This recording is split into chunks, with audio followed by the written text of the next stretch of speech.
चलिए आगे बढ़ते हैं। मार्केट महारथी में आज हमारे साथ राकेश अरोरा जुड़ रहे हैं, गो एडवाइजर्स के फाउंडर।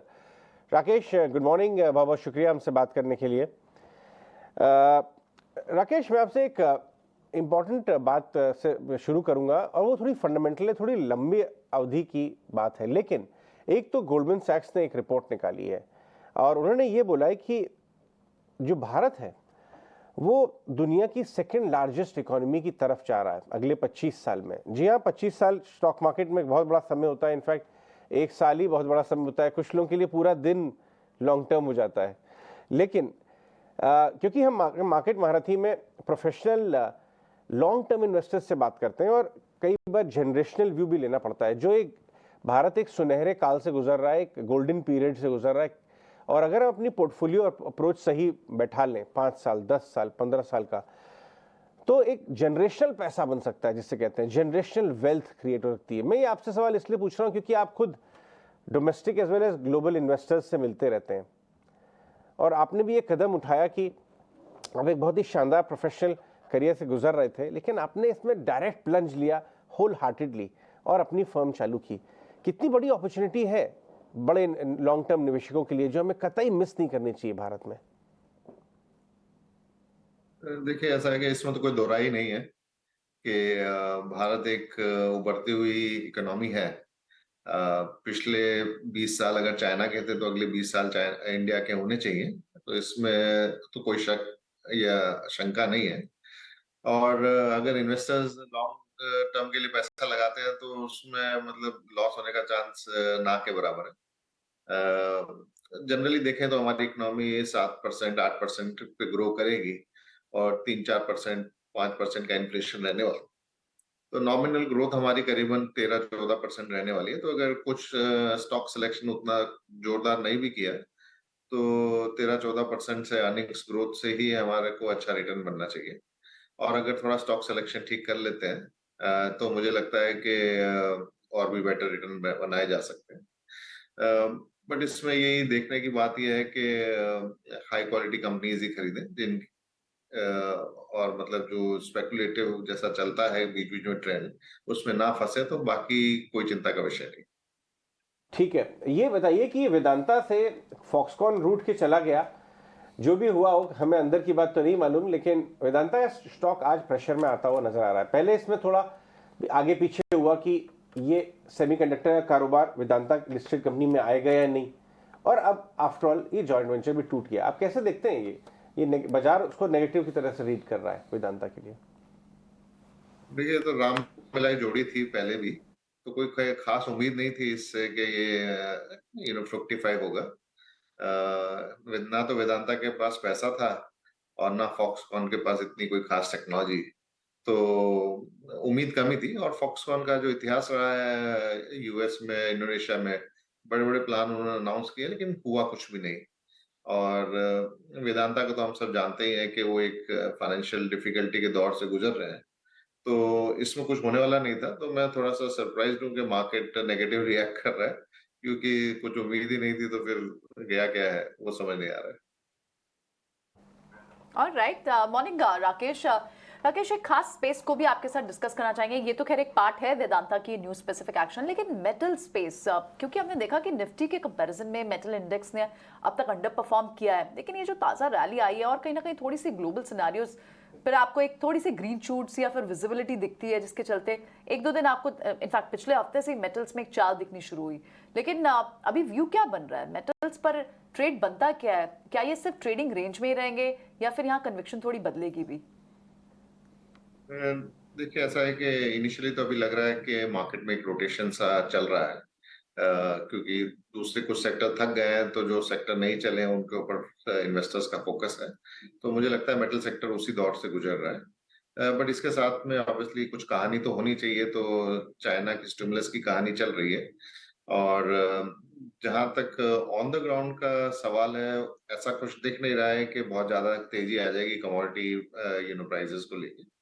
क्योंकि चाइना अभी तक मॉनेटरी स्टिमुलस दे रहा है, और मॉनेटरी स्टिमुलस से जो मेन दो ड्राइवर है कमोडिटीज के, हाउसिंग और इंफ्रास्ट्रक्चर, उसमें इतना कोई बढ़ोतरी होती नहीं है। केवल ये कंजम्पशन लेड रिकवरी रहती है मॉनेटरी स्टिमुलस से।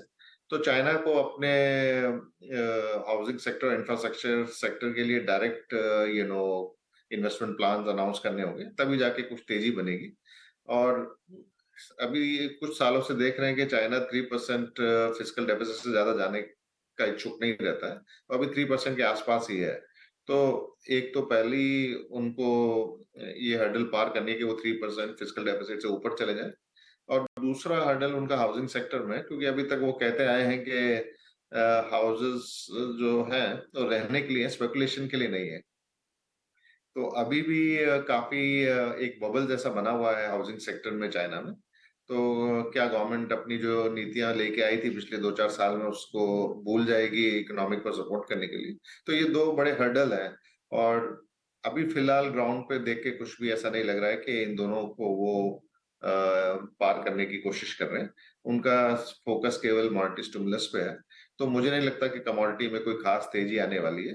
और ये देखते हुए कि डेवलप्ड इकोनॉमीज थोड़ा रिसेशन की तरफ जा रही हैं, और इवन इंडियन इकोनॉमी भी सेकेंड हाफ में स्लोअर ग्रो करेगी as compare to first half. तो मेरे को इतना नहीं लगता कि कोई सस्टेन रैली होने वाली है। छोटा मोटा बाउंस जरूर हो सकता है मार्केट में, क्योंकि रोटेशन हो रहा है सेक्टर्स।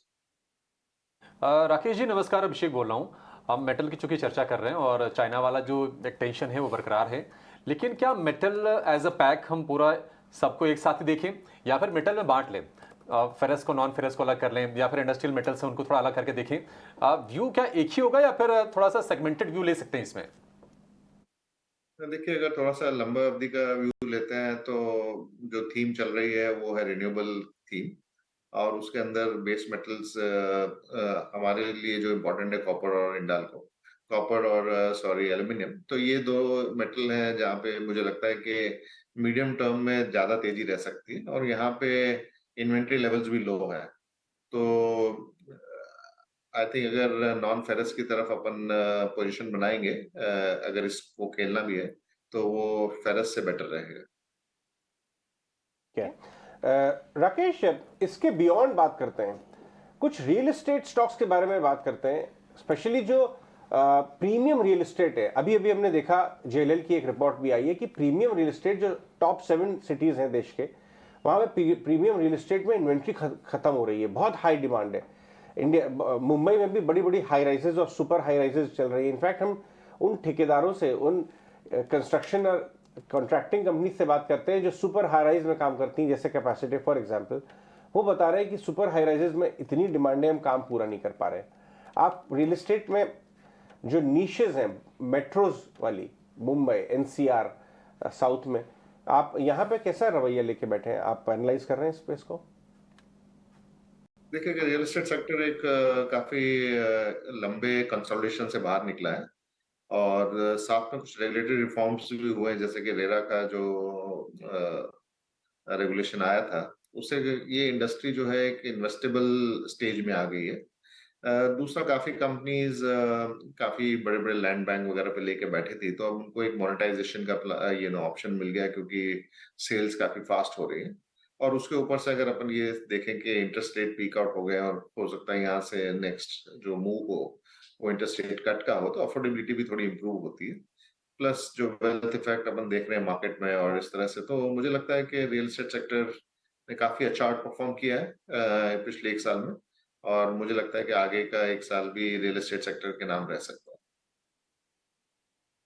राकेश जी जरा डिफेंस स्टॉक्स पर जरा व्यू दीजिए, डिफेंस एज ए सेक्टर, क्योंकि हम देख रहे हैं कि अच्छी खबरें फिर से आनी शुरू हो गई हैं। एलएनटी ने एक टाई अप किया है, इसके अलावा हम देख रहे हैं कि मजगांव डॉक को लेकर अच्छी खबर है कि सबमरीन के ऑर्डर मिल सकते हैं बनाने के लिए।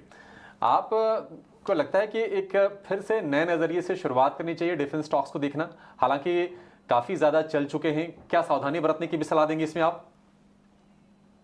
देखिए, डिफेंस एज अ थीम पूरे ग्लोबली चल रही है, क्योंकि जब से कोल्ड वॉर खत्म हुआ तो एक काफी पीस डिविडेंड वर्ल्ड को मिला हुआ था, जो कि अब थोड़ा सा खतरे में नजर आ गया है जब से रशिया यूक्रेन वॉर हुआ है, या चाइना यूएस टसल चल रहा है, या चाइना का जो साउथ एशिया सी के अंदर जो एक डोमिनेंस है, तो सारी कंट्रीज ने अपना एलोकेशन डिफेंस की तरफ बढ़ा दिया है। दूसरा, इंडिया में तो हम देख ही रहे हैं कि गवर्नमेंट काफी फोकस्ड है, आत्मनिर्भर की तरफ जाना चाहती है और डिफेंस न केवल इंडिया के लिए बट एक्सपोर्ट के लिए भी बनाना चाहती है। तो एक बहुत बड़ी अपॉर्चुनिटी डिफेंस कंपनीज के लिए ओपन अप हो गई है। ऑब्वियसली ये पहली बार हम नहीं जान रहे, मतलब कुछ साल भर से ये थीम अच्छे से चल रही है और इन्वेस्टर्स ने काफी इसको कर लिया, तो मुझे लगता है कि थोड़ा कंसोलिडेशन हो सकता है इस लेवल पे। बट ये थीम अभी खत्म होने वाली नहीं है, ये थोड़ा लंबे अरसे तक चलेगी। तो ऑन डिप्स हम लोग एक्यूमुलेट करने का सोच सकते हैं डिफेंस स्टॉक को। काफी चल चुके हैं, थोड़ा एक्सपेंसिव है, बट मुझे नहीं लगता है कि ये री रेटिंग अभी खत्म हुई है।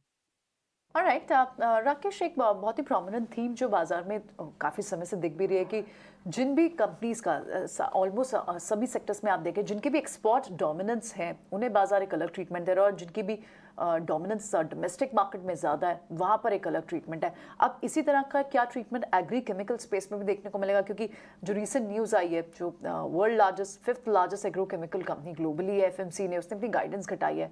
तो यहाँ पर एग्रीकल्चर थीम से जुड़ी जितनी भी कंपनियां जो डोमेस्टिक मार्केट को केटर करती हो, एक्सपोर्ट मार्केट को केटर करती हो, इनके लिए किस तरह का व्यू अब बनाना चाहिए? देखिए, एक्सपोर्ट्स से लिंक्ड सभी इंडस्ट्रीज थोड़ा प्रेशर में रहने वाली है। जैसा हम डिस्कस कर रहे थे कि डेवलप मार्केट इकोनॉमीज रिसेशन की तरफ जा रही हैं और चाइना का भी अभी स्टिमुलस का इतना कुछ पता नहीं लग रहा है। तो इन सब को देखते हुए मुझे लगता है कि अभी एक्सपोर्ट मार्केट से जो भी लिंक्ड इंडस्ट्रीज हैं वो थोड़ा सा प्रेशर में ही रहेंगी, और बट यहाँ पे भी अपॉर्चुनिटी बन सकती है, लेकिन मुझे लगता है कि हम 5-6 महीने भी दूर है वहां से। ठीक है राकेश जी, बहुत शुक्रिया आपका समय देने के लिए और बाजार के साथ साथ तमाम सेक्टर का एनालिसिस हमारे साथ करने के लिए।